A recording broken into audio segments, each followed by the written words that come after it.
What's up, kids? How are y'all doing today? So we're here to talk about worship and why do we worship? And that's a great question. And I know that I probably would have asked that question too.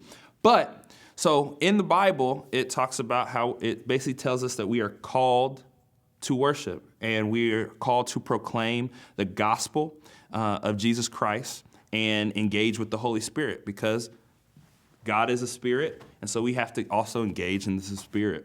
So, why do we worship? Well, it is a reflection and an outpouring and a praise to a God who has done all these things and who's walked and dealt with all these different types of emotions. You might see someone jumping because they're excited, because what God has done and revealed to them is something very passionate and exciting. You might see someone crying and upset. It's because God has walked and dealt and loved them through something that might have been emotional or heartbreaking or anything. Why I personally jump up and down is because I have a lot of excitement and thanks for God. And so when I get into the house of worship, all I can do is give all my energy. And sometimes it looks like this, and sometimes it looks like that, but I give it all. Because if I have one smidget of energy, one smidget of anything, I'm going to surrender it to him. Now then you go, well, then some people are jumping and some people are expressing this way. Then why do you raise your hands? Well, I think the easiest way to really express this is that when you need something for your mom and dad, and you're not going, Mom, Dad, what?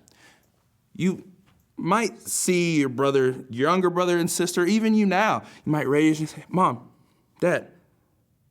And so it's like an international way or universal way of surrendering. We're saying, I need you. And so when I raise my hands to the heavens, I'm saying, God, I need you. There are so many things going on in this world, and I cannot answer it. I can't solve it myself. So I'm just surrendering to you, and I need you. And sometimes that's simply what we have to do. I get to the privilege of leading worship here at Grace. And one of the things that is so humbling that I get to experience is from my perspective on stage on Sunday. And the times, yes, I'm jumping up and down, but there's those moments in the still where it's quiet. And I get to look amongst the congregation, and I get to see all these different people engage Jesus, engage the Holy Spirit in different ways. And I do get to see the person that is jumping up and down like me, and I really understand that. And then I get to see the person that is laughing, or I get to see the person that is crying, or I get to see the person that's kind of like standing there and going, these people are kind of weird. But I get to see everything. But the really humbling and awesome part is I get to encounter and see how God is willing to meet these people where they're at. That he humbles himself and he says, how can I love you? How can I connect with you? So right now you need a dance partner, I'm gonna be a dance partner.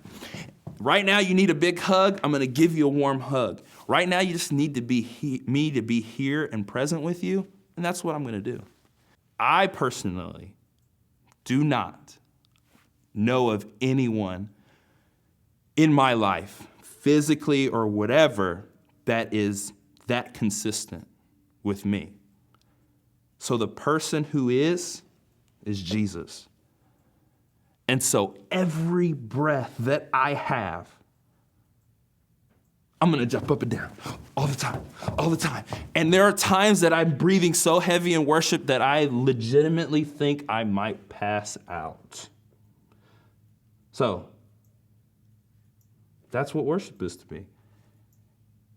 And maybe they can play some music right now, and maybe we can all jump up and down over and over and over and over and over again, and we can see who can last the longest, because I might go forever.